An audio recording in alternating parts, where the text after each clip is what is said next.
L'une des caractéristiques majeures d'un grand guide spirituel est de disposer d'un bon cadre adéquat pour dispenser son enseignement. Dans le cas d'espèce, Mbombok, vous avez créé une académie qui enseigne les sciences spirituelles pour la Renaissance. Pourriez-vous nous en parler? L'Académie des sciences spirituelles pour la Renaissance africaine, c'est une instance, c'est une loge, c'est la première loge de notre spiritualité négro-africaine. C'est la toute première d'abord en Afrique que nous puissions mettre sur place et sur pied.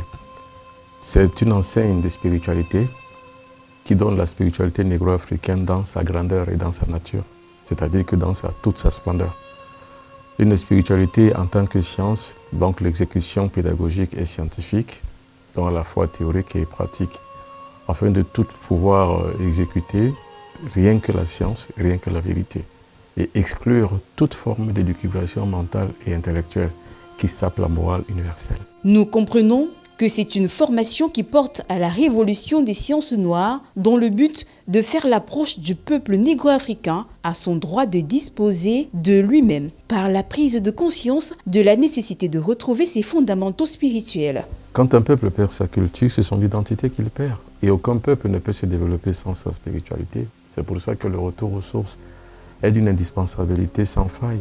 Il faut retourner à ses sources et à ses fondamentaux afin de pouvoir trouver sa véritable voie qui permet d'aboutir à l'émancipation. Tous les peuples de la Terre l'ont fait, les négro-africains aussi ont le devoir de le faire. Dans l'absolu, il n'y a pas de science sans spiritualité et pas de spiritualité sans science. Vous parlez de la nécessité de changer de paradigme spirituel issu de l'inféodation spirituelle. Dites-nous, Mbombok, comment avez-vous conçu le logiciel de formation que vous mettez à la disposition du grand public?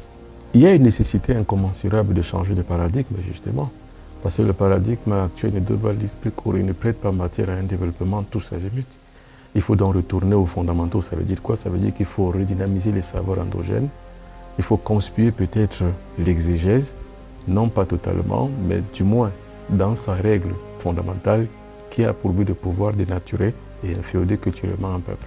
D'où alors la nécessité de changer un paradigme, un logiciel nouveau qui permette que la conscience subliminale des négro-africains puisse être atteinte. Vous donnez une formation templière, comme vous le soutenez, et vous avez créé une loge de spiritualité africaine, la toute première d'ailleurs. Est-ce à dire que toutes les tradies conventions que vous créez relèvent des sociétés secrètes, comme dans l'antique Égypte, dans les pyramides?